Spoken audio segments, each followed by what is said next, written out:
Monday Night Motherfucking Beers is on the air. Monday Night Beers. Oh, yeah. Burns, do you blow your mic out, or are you doing a silent? I'm doing it silent now because you told me it blows the mic out every time. So now it's like more subdued. Oh, damn. Ah, fucking A, man. Here we are again. What's everyone drinking? I like when we share what we're drinking. I'm doing a high life here. I got the old doing two Karens. I'm doing a golden road and a little bit of Jim Beam. I was telling Gnarly that I had frozen my second beer, and then as soon as I got down here, I couldn't figure out which one was the colder beer. That's first world problems. Okay. So here we go. Flip phone guy. His question is who plays you in a biopic, living or dead? We did this, but then my wife replied to him and said, "And who plays your lady?" So we could technically answer who would play our ladies in the film. I'm going to say that's a dangerous game. I don't know if I want to get it. If you think the answer's right, it's always going to be wrong. Yeah. I was going to play it safe and say something like Lonnie Anderson from WKRP. Can't go wrong with Lonnie Anderson. All right, moving on. Amanda. We're not going to answer. Oh, you didn't want to? I thought Burns was saying we're not doing it. Yeah, I don't know. Yeah, I mean, I don't have it. Yeah, Carrara. Why bring heat on us? You know what I'm saying? This one, maybe this is a Power Moves thing. I don't know what this means exactly. It says Amanda C. Gutierrez would like to just says $13,000 pillows. Oh, that's my buddy Izzo's wife. She's referring to the Wayfair. Oh, that Wayfair shit. Oh, yeah.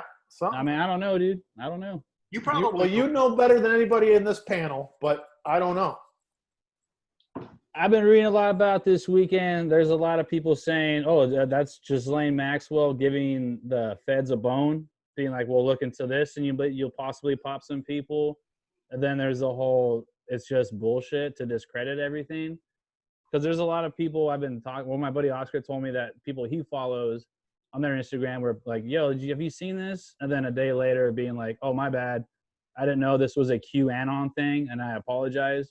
Referring to it being like a Trump thing, that like these people are going after these pedophiles. Because the whole QAnon thing is that Trump is like the saving grace out of all of this.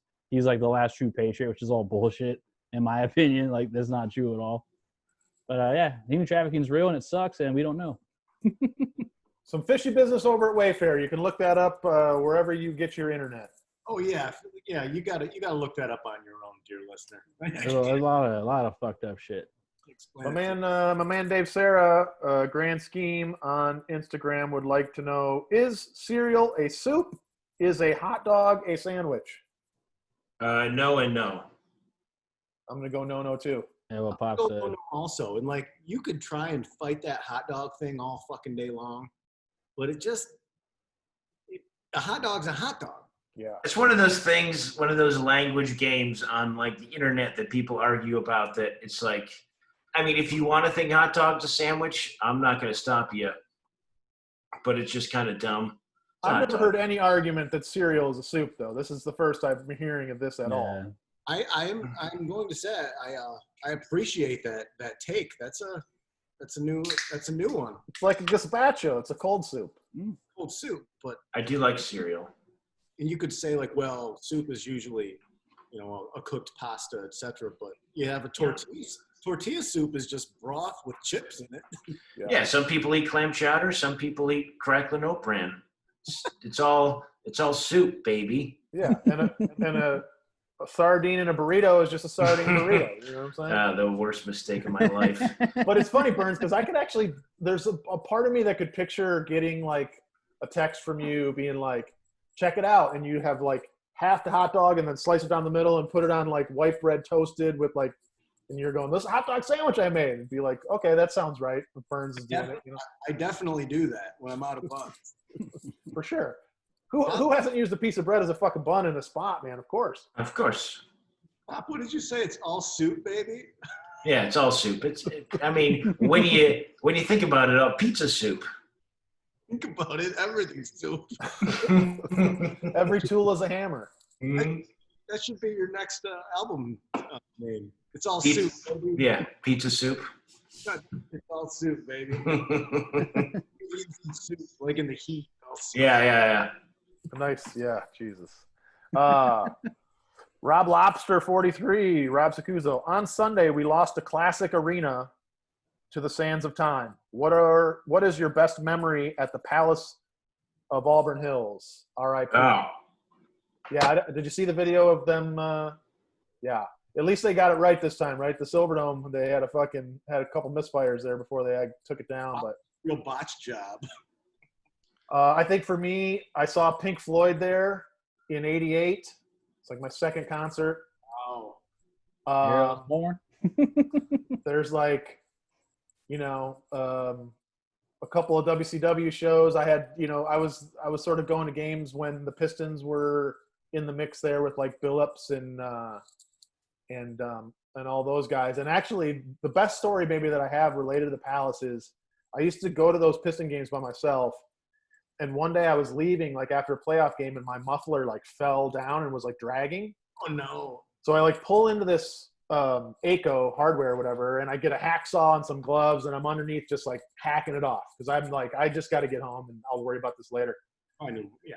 So then I don't know what the fuck happened, but like probably a month later, I go to my buddy Dan Blue's house, the dude who dragged the guy out of my wedding by his ankles.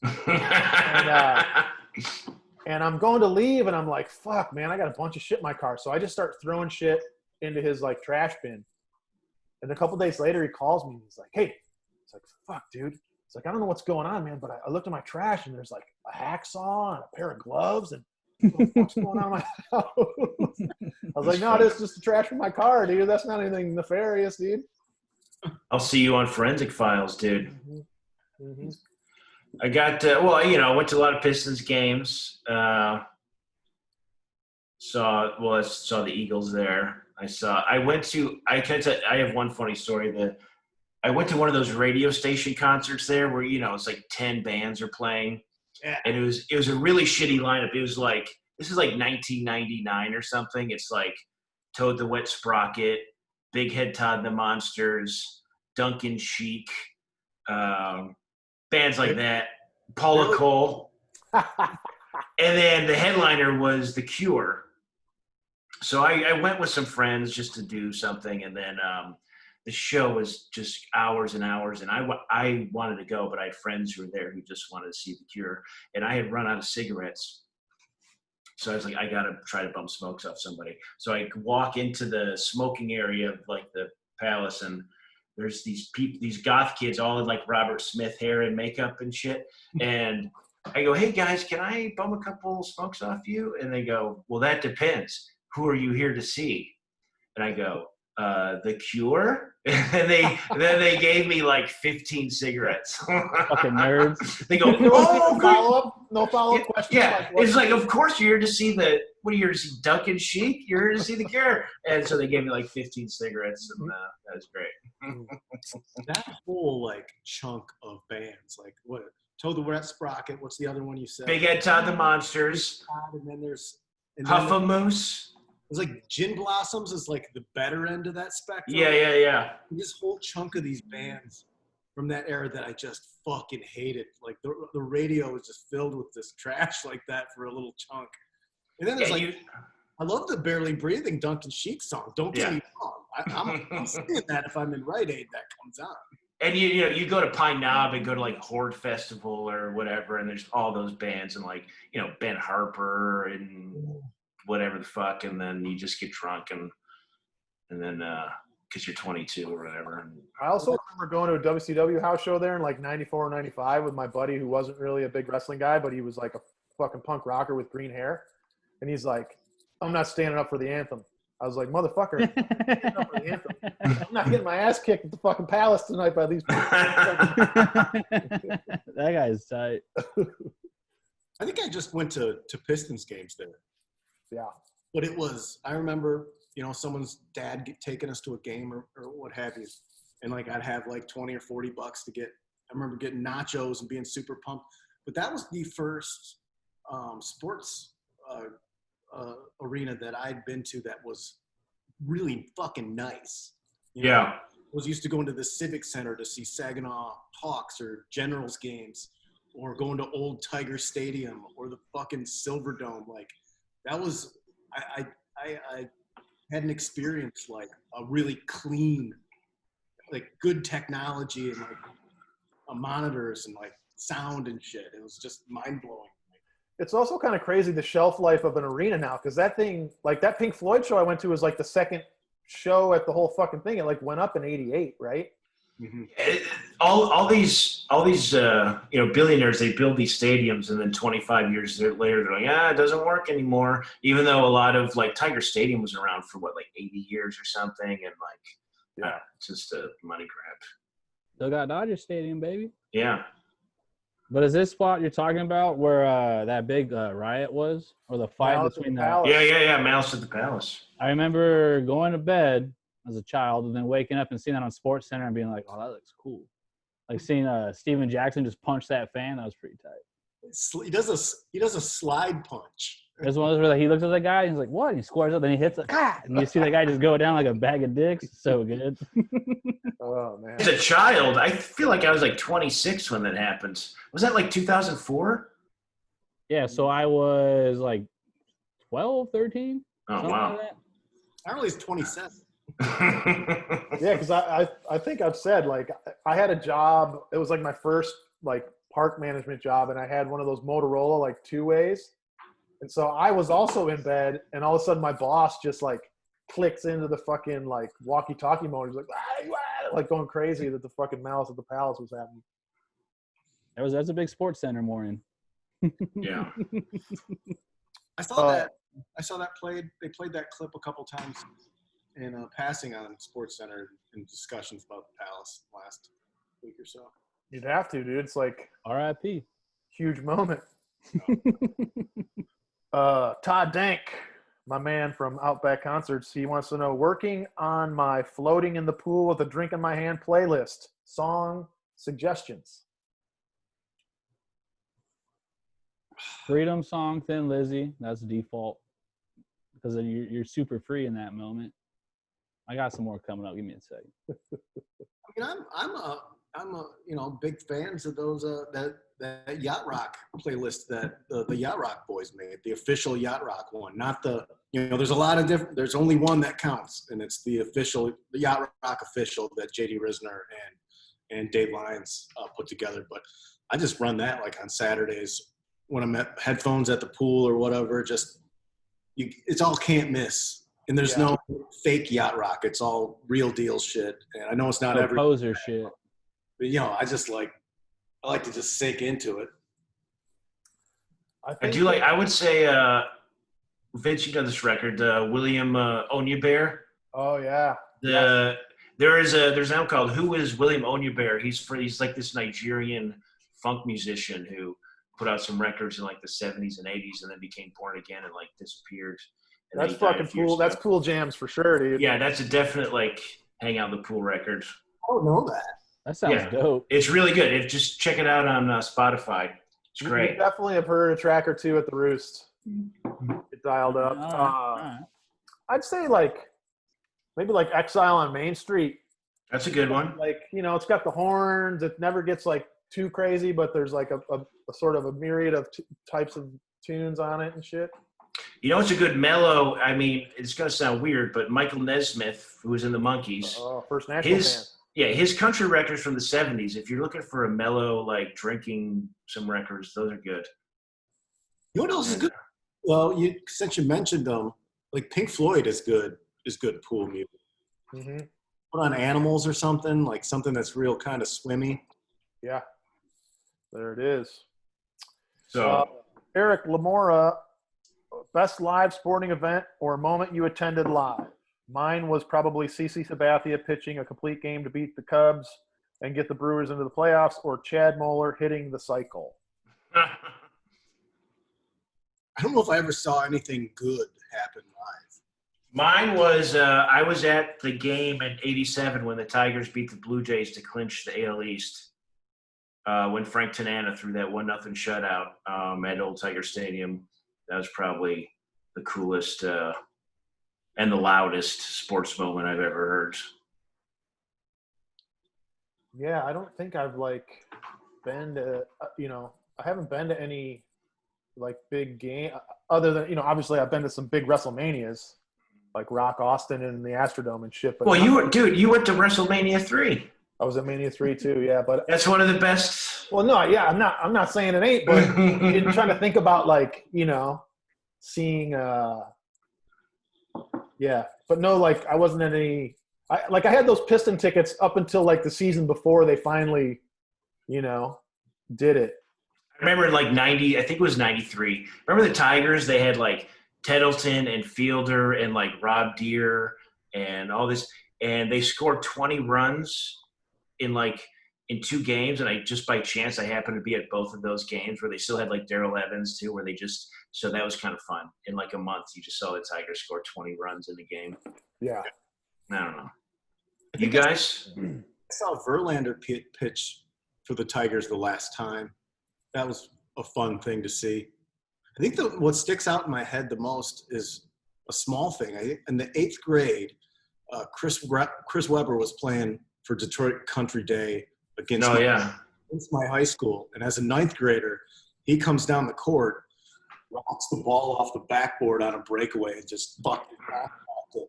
And I never saw anything like that before. The guy, he's a year older than me. A couple years older than me. And he was starting center as a 9th grader. And he had the busted nose, so he had this big black mask on. Fucking terrifying. And it scared the shit out of me, the idea that in a couple of years I would have to play against someone like that. Well, that's what was always funny, when you're a teenager playing baseball or basketball, you're playing with your friends or people in your town and you think you're pretty good, and then you butt up against an actual prodigy and you're oh, okay, yeah, that's this is insane. That was most notable in football. Yeah. Football, when you got hit by a person who was actually a football player, you're oh, I don't really dig this. Going from playing City League 8th grade fast pitch to playing 9th grade or 10th grade fast, in high school, and guys are fucking gamers and rocking 85-mile-an-hour fastballs by your head is fucking scary. Yeah, you hear those laces actually rip through the air, and you're just oh, okay, this is real right now. Close your eyes and fucking take 3 cuts real quick. See. Gnarly, what games you been in? I've been to a lot of cool Dodger ones. I was at Zach Greinke's second fight back after his first fight, breaking his collarbone, which is pretty sweet. One time, me and Abe went to Kershaw's opportunity to get his 20th win, and no Dodgers ever done that before in a very long time. So we go to the shortstop before, or Gold Room, had a few drinks. Then we walked to the stadium, got told our tickets were fake. And I'm just cool, what the fuck are we going to do? So fuck it, we'll go to the shortstop and just drink there. Calls the person who gave them the tickets. Their boyfriend apologizes. At this point, I've already eaten mushrooms. So I'm just we're not going to the game, so I just eat a bunch of mushrooms. I'm smoking cigs at this time. I'm walking up to the stadium at their Chavez Ravine. Throw them by the stand. He ends up moving our tickets from the top deck down to field level. So Abe and I are just watching Kershaw deal field level, which is pretty sweet. He got the 20th win. I'm tripping balls. Then after that, I found my pack of cigarettes and smoked them on the way back to our car. And we got in and out. It was great. What did you smoke when you smoked? These were just straight Marble 27s. And this is when the Dodgers still had that old scoreboard. And there's a picture of it. I have it. That one where it's orange. You see those nice orange letters, and it just says Kershaw got the win 20. It's pretty sweet. We didn't do shit that year, but it was just a big moment for us. Dude, Gnarly, that Dodger game that we were both at but not together. That was Syndergaard against Maeda, and he hit 2 home runs. Oh, yeah. Remember, Vince, you and I were at that game. To win it. And the Mets won 3-2, and those were all Syndergaard's RBIs. He hit one solo, one with 2 guys on. And I remember he hit 2 home runs, and his third time up, he was up with the bases loaded. I was if he hits another jack, I'm going to lose my fucking mind. I think you posted a picture, and I was there for Abe's birthday. And then you were 2 seconds down. Justin, I was oh shit, I'm right by you. Mm-hmm. Yep. Yeah, but Syndergaard, dude, we had to go watch fucking Thor pitch. It was great. He was But fucking. that- Cool. I love Thor. didn't you just get Tommy John? perfect? he's He can out? do it. Yeah, Yeah. he's gonna miss 60 Yeah. games. He'll be fine. He's I want him to be a Dodger so bad. I like him. The whole thing where he threw at Utley and he's like, "What do you mean? That was supposed to go over the plate." I feel like Syndergaard is one of those baseball players who like lifts too many weights. He's getting too fucked up. That's why he's always, I don't know. I mean, Nice chin. Yeah. My wife would like to know. She put 2 questions here. I'm just gonna do one. We got to be fair to the people here. I think your wife can get two questions. Well, the thing is, the thing about who would play our women was her too. I mean, shoot, I think it's just easy enough. We just say, what's your hometown horror story? I have one. There was in Saginaw. It was called the Fordney Hotel, and it was like the tallest building in Old Town Saginaw. Obviously, it was like 6 stories, but that was the biggest fucking building. And in the lobby, they opened this sub shop called Intermission Deli, which is my favorite submarine sandwich maybe ever, because that's what's like we've talked about Chinese food. That's what subs taste like to me. And there was some guy who was a murderer or something. I forget what he was eventually busted for. Anyway, he was living upstairs in the Fordney, which was a flop house at this time. And he was catching pigeons from the window ledge, like they'd come and sit on the window ledge. He'd put seed on there, and then he'd catch them, pluck them, and then he'd cook them on the heater grates in the room. And he like had too many like birds sitting on there, and burned the fucking hotel down. Did anybody die? I don't think so, but Just those poor birds. yeah, the fucking hotel burned down, and my sub shop was gone, and then they reopened it somewhere else. But I remember as a kid, the story was in the newspaper, and I'm sure I'm fudging a couple details, but the moral of it is some guy was cooking pigeons he caught on the windowsill on the fucking heater grate. Couldn't have my favorite fucking sandwich for like 6 months to a year while they found another spot. Place is still open though, still there. Somehow the little town of Milford has a lot of fucking awful shit that's happened there. But I'll hit 2. One, when I was like in 11th grade, there's a guy who like came into Central Park and tied up this dude who was on the basketball team with me and took his girlfriend who was in our grade and then raped and killed her along with like a bunch of other women. So then he eventually got caught.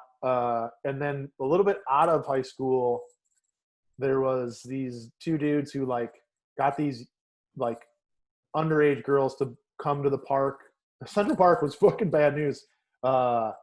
Under the guise of like, getting them alcohol or something, and they fucking raped and murdered them. But they came up in the river during like the summer, like Milford Memories Festival, like, and it's fucked up, but yeah. What's a Milford population?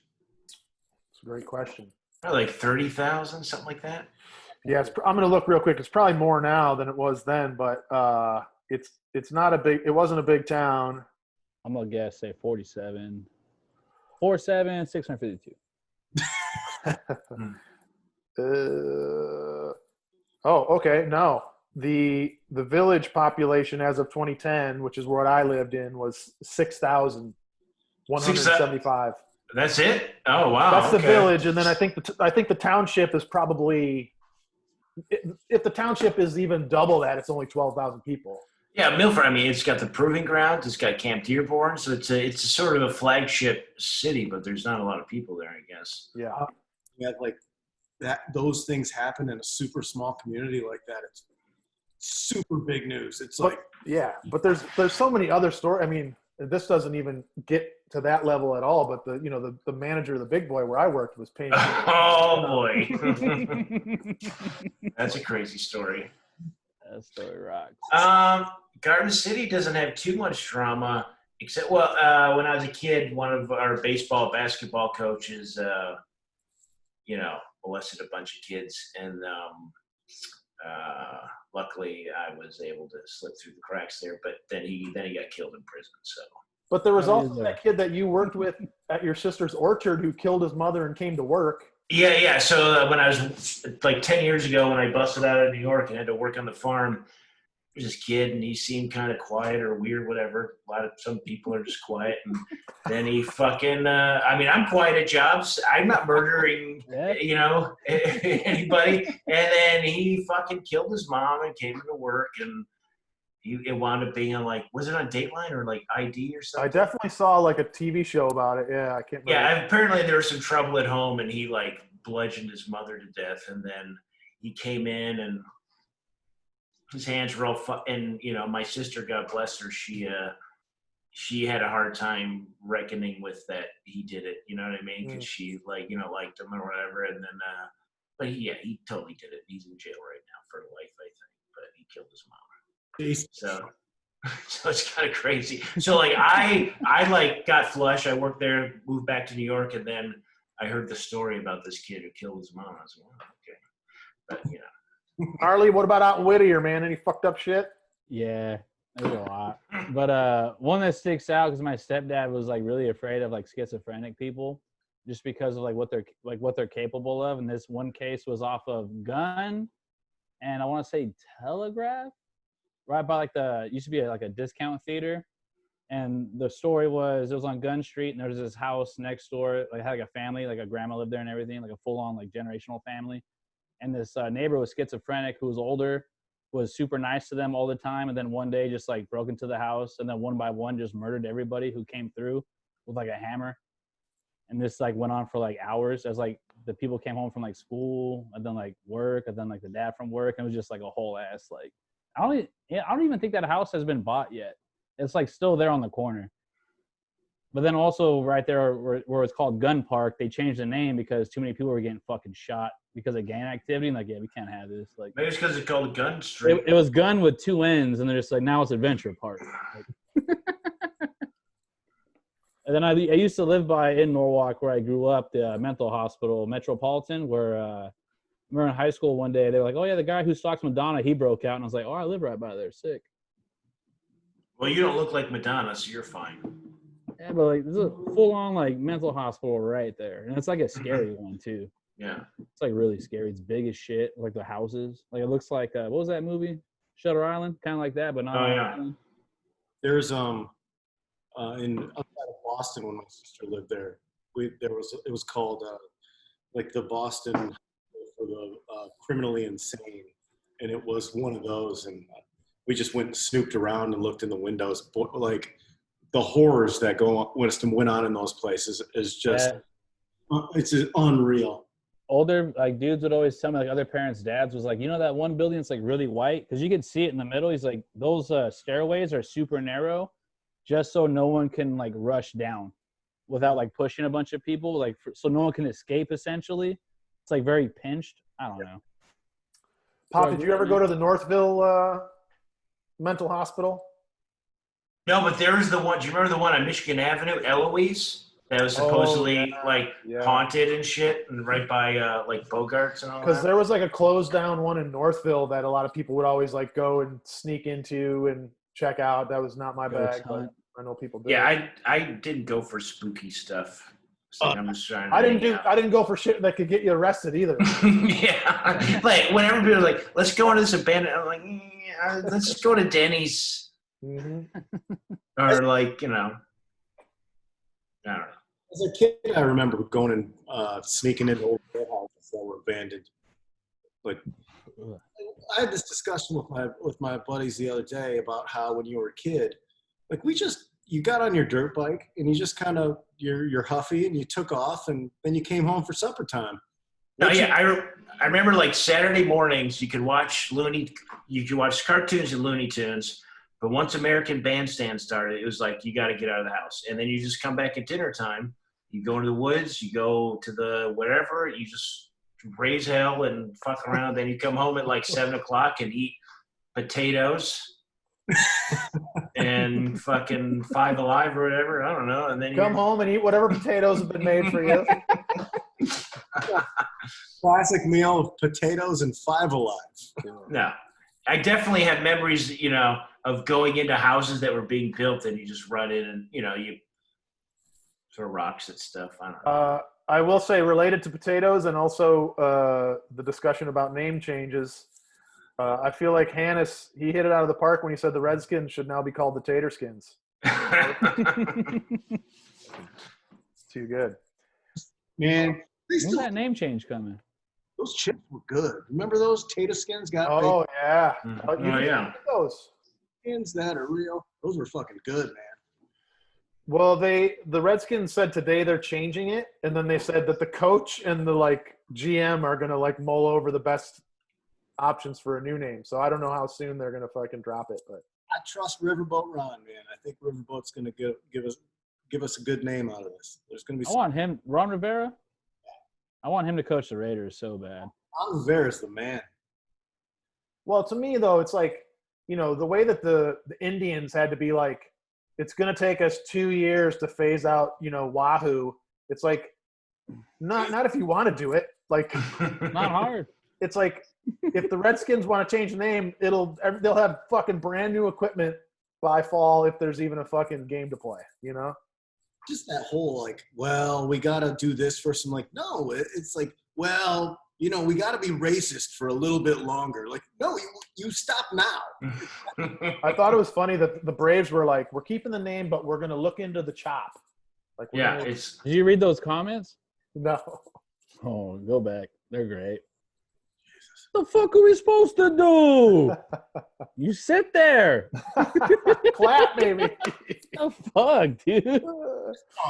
Fuck the Braves. Arsenio Hall, do one of these things? Yeah, man. Mingstein says, how do you prep your burgers before grilling? Salt and pepper. I use some Lowry seasoning salt usually, try to get them a little on the thinner side if I can. I like it thinner, and I do sometimes I'll take the mix and I'll work the Lowry's into it because I like when I like when the burger meat gets that little orangish hue from the paprika and the Lowry's, and it has this color. It looks like the flavor is going to be real big. But sometimes I'll just do kosher salt and pepper. But I make the patties and I like to put them in the fridge for an hour or two uncovered so they start to dry out and there's not as much moisture. Then you get a better crust and a better sear, like Gnarly will tell you in the cast iron pan. Oof. Always leave your meat out. Leave it uncovered. Steak in wings. Let that shit dry out in your refrigerator because you don't want all that moisture and it'll get wicked away, and then you're gonna get a better cook and a better crisp on any of your proteins. Yeah, we because we went camping yesterday and we did but it was so hot out. Eating the burger, I felt like I was gonna barf the whole time. Was it the heat? What's that? Was it the heat? It was the heat, man. It was so hot. I had to put a wet towel on the picnic table because sitting down was burning my balls. That's how hot it was. It was 105 degrees out there. But anyway. I will say that video of you dancing and pouring whiskey belongs to the museum. So good, dude. That's the only time I'm allowed to drink whiskey is when we're camping. So I had to. So right now you're doing it illegally? Oh yeah, I mean she's watching Shark Tank or something. I don't know. Dude, I ball it up. I'll buy the Whole Foods patties, and I'll season the top of it, and then I just start smashing it, and then I do another season, and I just keep rolling it to a ball. Then I do the palm technique, and then I get my cast iron, the Lodge, the bacon press, and smash the fuck out of it now. Get that crispy edge. Love it. Can you give us an update on your you put your wing recipe into the chicken wing subreddit? What's the story? Yeah, I got some jabronis hitting me up. Like I said, I'm trying to dominate that page, make it my own. But there's some guys on here who have dad money and they got Traegers and whatnot. But I'm at 70 upvotes. What is the subreddit? Like a wings? It's just r/wings. It's so tight. Okay. And they're just dads that flex on the weekends. So I threw up my picture and I got 68 votes, was essentially 68 likes. Just not too bad. But and some guy just hit me up. He's like, "What spices do you use?" I let him know. Then this other guy hit me up saying, "What was this recipe?" And I'm gonna make him wait. he's gonna have to wait. Make him wait a day. But I threw eyeballed cornstarch, flour into a bowl, thyme, pink Himalayan salt, pepper, cayenne pepper, and Old Bay. And I just did what Burns, like we talk about drying out your shit. I rinse my wings, pat dry them, fridge for 10, flour, like do like the marinade thing, set for another 30, flour them again for 15, and then fry them up. And they're fucking crunchy as shit. That's something that that's new. Like Foster Farms, their organic chicken. Like I've got some thighs in there ready to go for Thursday, but they air dry them. So they leave out, the chicken is air chilled. So you don't get that like slimy, wet, like chicken, like with the juice in the bottom of it. It comes out really nice and like firmed up. You don't have that. But check that out when you go to your supermarket. You want to pick out a chicken item. Look for the air chilled packages, and you're going to get a taste of your bird out of that. Fucking A. VIP on Swole. We all know who the fuck that is. Now that we can see the light at the end of the tunnel, what do you think will be the thing that finally kills the MLB? That finally kills? Yeah. Cody lighting up a joint without thinking about it. I adore your foods. Cody just being like, "Yeah, dude," and then like, "Oh, fuck, my bad." You're putting it away. I mean, I think it's just going to be a fucking, if for some reason there's just a fucking widespread infection, and then they bring some people over from the separate camp of 30 people, and they get fucked up. It's like, I don't know exactly. I know MLB's like keeping the travel short and all this, but what are they doing to make dudes not go wherever the fuck they want to go otherwise? Like there's Did you see what happened to the NBA? This is just all hearsay. Like my buddy told me this at work. I guess some NBA players have been getting caught sending DMs to chicks already. Like in Florida, being like, "Pull up, like I'm COVID free, like come down here, like bursting that bubble." But then baseball, they're all separate, right? Like that's not going to Florida. That's just staying like in the regional area. Right. Russell Westbrook just tested positive. Basketball. Like NBA, they're all staying together in a place with MLS and NBA, right? Baseball, it sounds like you just go to your house or whatever, but you just. I think the owners, all sports team owners are like rich, crazy, dumb old guys, and I think they're dumb enough to like blow it up just to, just to like fuck. What's that? David Price isn't playing. Yeah. Buster Posey, he dropped out. Oh, did he? Yeah, because he's having babies or something. And then I think Mike Trout, he might drop out pretty soon. Yeah. Yeah, because I saw his wife is pregnant. Yeah, I mean, even if you're making $20 million a year, if like your wife is pregnant and you get COVID and you could kill your whole family, what are you doing? You know what I mean? Wait. I want to hear Pop finish that thought though. Why do the owners want to blow it up? Because they're fucking idiots. All these guys, they're like 75-year-old, like brain dead dumbasses who've just been rich for 60 years. They don't know anything. Like Robert Kraft, he's just down in Florida getting hand jobs because he's fucking stupid. And But I just mean to say that they're purposely blowing it up. I just wanted to, like you just saying, just because they're crazy. Yeah, I mean, like if you're like 75 and you're worth whatever, $4 billion, you're not going to like agree to anything. I don't know. I saw a Park Dodger owner. I took a picture with him all wasted, but he was talking to two chicks who were clearly not his wife and had both his arms around him. I was just like, I'm burning his spot, but I'm going to take this picture real quick. Was Pat Caston allegedly. Was Pat Sajak there? I did not see Pat Sajak, but I did see the guy who did the deal for the Tony Bonilla deal. Plus, you got the picture with Gavin Lux, dude, when we were partying in Glendale. And he said, "I don't want to take a photo with." He said, "I don't touch you because I'm sick." Yeah. He's very pre-COVID guy. That was in January. You know what's funny is like he knew. The other day I was trying to draft him in my fantasy league, and then I realized he had already been picked. But I was like, yeah, I forgot that was the dude at that bar. That's funny. I could maybe land 2 punches on him, and if they don't put him down, I'm getting my ass beat. I say we team up to find Gavin Lux, and we beat the shit out of him. Just for gnarly.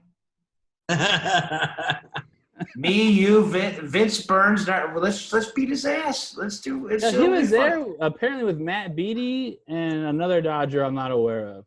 Like he was there with like some farm guys. I think they live at the Galleria. Dude. At Underdogs, Allegedly. dude. That we were kicking it at Underdogs.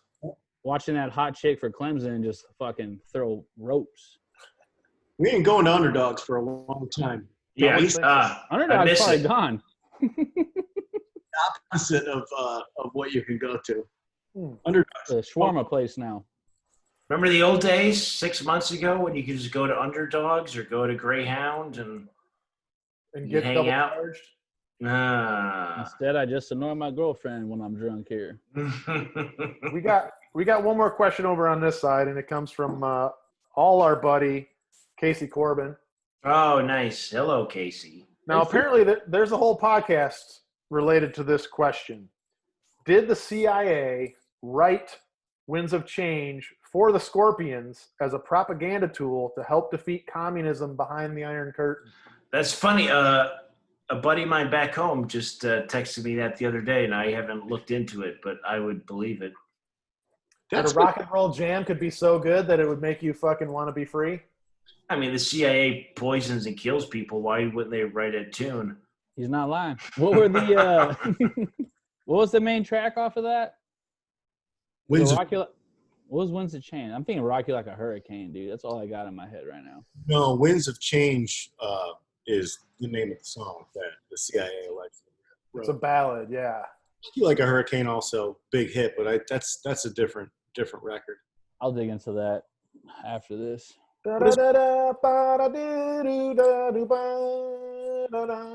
Right? Was that you trying to do Winds of Change? Yeah, man. Through the winds of change, change me. What was the point of the CIA taking it though, to fuck communism? Yeah, basically, did they write that song for the Scorpions so that they could use it as a propaganda tool? You know. What if it's so funny? Like, what if it's like the '60s and you go to Yale, you're in Skull and Bones and shit because your dad was in Skull and Bones, and then you go to the fucking shit, and then you're sitting in your apartment writing Winds of Change. Yeah, you were like the frat boy who snowboarded and had an acoustic guitar, so you got employed with trying to write. You're like, change me, do do do do do do do, and then you're like, George H.W. Bush, listen to this. CIA sucks, dude. Come and get me. I got a VPN. What's good? You don't know where I'm at. You can't find Gnarly. You don't know where the fuck. You don't know where I'm at. I'm in New York right now, baby. And you think he's at the Roost? He's not at the Roost. No, got a VPN. Man. I'm living in Sarasota, Florida. You can't find me. I hope Ben's not at the Roost. I read that post about the outdoor seating. I was like, there's no shade there, man. Oh, that is just a fucking blacktop. I'll drive by Saturday, and if they're making him work, dude, get in my car, dude. Get in my car. We're going home. We're going home. I got you. Save bed, drive off.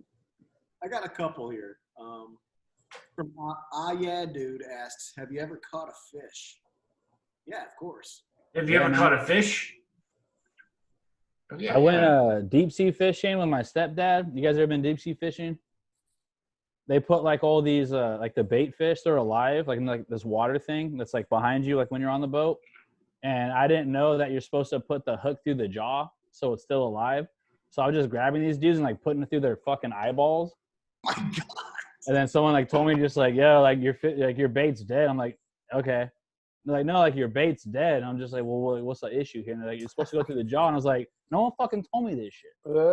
This guy's trying to marry my mom, and I'm on this boating trip. I don't know what the fuck to do. We used to bait with corn. Yeah. We would go down to the river and just use corn. Catfish like that. We fished a lot. My grandfather owned a boat, and so there were a lot of as a kid, you went on the Saginaw Bay and we caught perch, and then we all take pictures with the coolers, and the number of them written down on a piece of paper, and you'd catch 100, 200 perch, and you get them two at a time. like 2 fish at a time. Yeah. Bring them home. Mom or grandma would cook them up with some like fried zucchini or something. Yeah. Catfish, perch, walleye, trout. I was big into fishing until I was like 10. Yeah. And then I think sunfish is probably the biggest fish I ever caught. I didn't really catch much. also we'd go to the drudge ditches in Chesning in between the farms. And they had the irrigation ditches that came from, the bay or rivers, whatever. And those would run perch just through them. So you go out on the farmers' bridges where they drive the tractors over. And we'd park my car, my 82 Celebrity, and put on WKQZ, the country channel, and just sit there with big fat dips of Kodiak in, catch fucking perch. And this was like when it wasn't a sports season. Bring those home, clean them in my garage, give them to my mom. She'd make a big ass pile of fried perch. It was a beautiful thing. That's crazy. Perch is such a little fish. I wouldn't have thought that you fucking reel that. I would have thought that was like a net thing.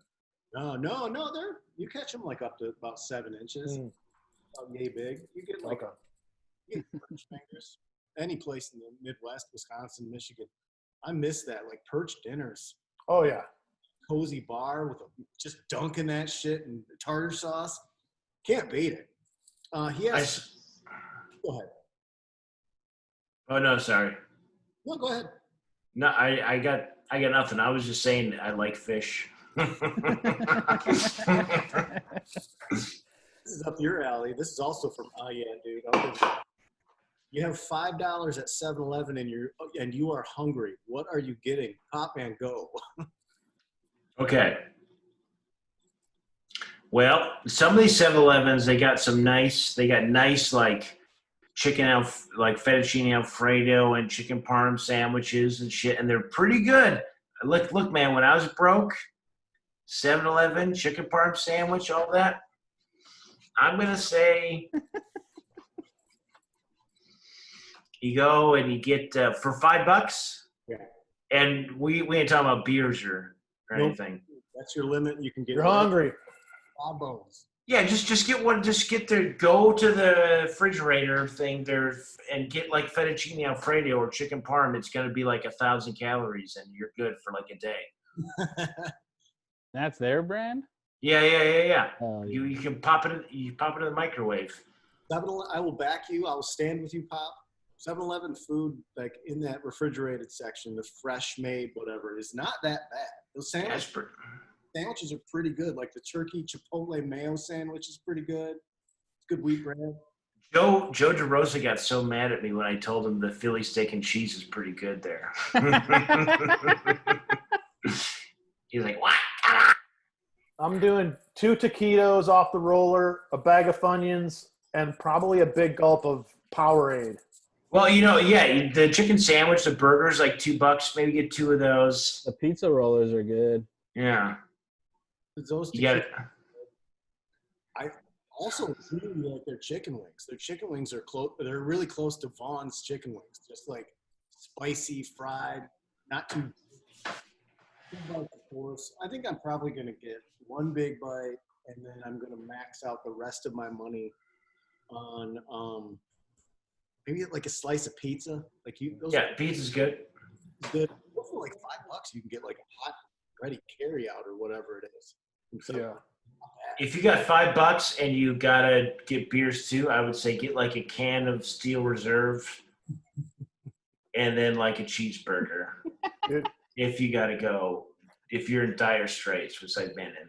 I had a situation where there was like a deal where it was like a big bite and a big gulp for like $1 or something. And I was like, just give me a regular hot dog because I don't like a big hot dog. And I'm like, no. And he brings it over and I'm like, I fucking walked.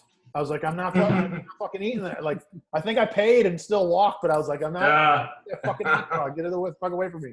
But they had a burrito there that they don't have anymore that was like a breakfast, like bacon and egg burrito that was so good. Oh, yeah. For some reason they like made some switch over and they don't have it. 7-Eleven is good food, man. Always like, also they had those burritos in the bag that were called the Bomb. Remember those? Mm-hmm. Mm-hmm. Philly one? That was like with the shredded pork or beef in Like it. a pound and a half. Just fucking, trying to carry it up to the counter in that wrapper is 1,000 degrees. Those are good. And the little their little microwave where you just press one number, it says on the bag, like. Rona. Yeah, for sure. Okay, Mark Marins asks, best burger toppings. I think we just go round robin, go top 2 burger toppings. And this doesn't include cheese. What are the 2 toppings that you would put on it? Those are the only 2 you could have. Are we talking about condiments? Condiments, yeah. I mean, you could say a tomato, lettuce, onion, what have you, but like you get 2 toppings.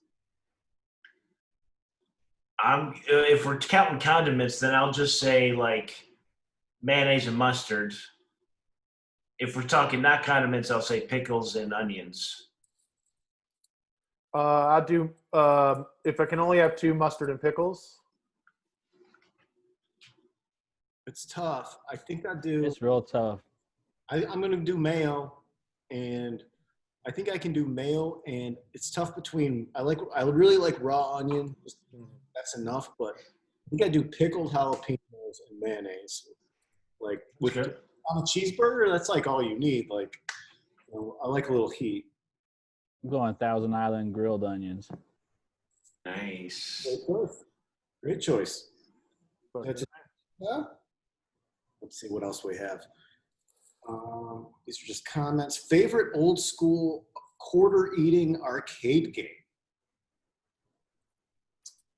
Probably Frogger. I feel like we did it. Yeah. Moon Patrol. It's something similar. Yeah.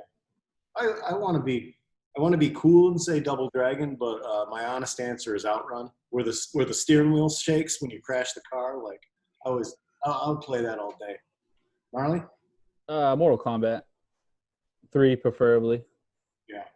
Vince, I have a question directed towards you. This is my last one. It's from Daddy Ted Cata. Is Cross Control going to ever do shows once this is over? And would you guys play a show with Pop Man or Caleb Hodgkiss? This is actually the ultimate bill that we're trying to get together is us, Caleb Hodgkiss, and I'm blanking on the name. Pop, what's your musical? Oh, Larry Nightingale. Larry Nightingale. Yes. That's the ultimate bill. Yeah. Yeah, man. If it's ever a thing, dude, we have and we will and we're down to do it. But it's gonna be a little while, I think, before anybody's gonna be pitting. I kind of want to do one of these as Caleb in the future. I'm gonna do one. Yeah. I told Gnarly I already want to do a whole power. Oh, so now what do you know about this guy? Do you still have those glasses, or have you made new ones? Oh no, I have an old ripped up Trader Joe's bag and it just says Caleb on it in Sharpie. It's just stuffed in the closet. The whole kit. Just got all the accessories, the jewelry, the Barb poster, everything is in there. The wig, already. So good. Fuck, dude. All right. Should I give this guy on Reddit a fake recipe and just lie to him? Like, yeah, what I did is I spit on him, and then I fucking let him sit out. No, because there's a lot of value in there is. There is. I think that you're only gonna. It's gonna behoove you to. If you go on r/wings right now and it's set to new post, I'm the first one on there. I'm sitting at 75 upvotes. My last post got 100 and something. I'm making dents, dude. I'm gonna be the wing king. But listen, tread lightly, dude, because Pop. What record is the bid on, Pop? Where you fucking clown on people who try to hide their home recipes? Oh yeah, that's on I'm the best. Yeah. I'm doing a burn style though. So I can't give this guy an exact answer because everything was just eyeballed. Yeah, I was just eyeballing it. Yeah, I'm sure those people are. It was all passion. I just wanted. Should I reply to like passion? You should reply and be like, "You can't walk a mile in my shoes, dude." Or just be like, "Who the fuck are you, dude? You gonna ask me? Not even a DM, just out here in the open for everybody." Meanwhile, I did this guy's wing recipe. It was like his mom's for like 60 years. It's a tough decision you have to make because there's a lot of value in takeaway information for your Reddit friends. But at the same time, you don't want to be a punk about it and get your shit stolen.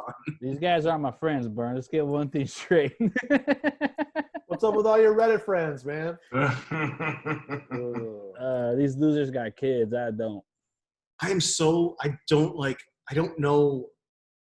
Reddit's so foreign to me. It must be Just like dive in. I'm Gnarly Zach on Reddit, and everybody else has like a weird ass name where it's just like brick, shoe, something. Like everyone's all anonymous. And like I put my name in my shit, and I can't change it. There you go. So it did check me, so I can't attack people or like talk shit. Because then all I have to do is just type in Gnarly Zach, and then like cool, they have my identity. I'm fucked. I don't need it. I finished a 6-pack of Kieran.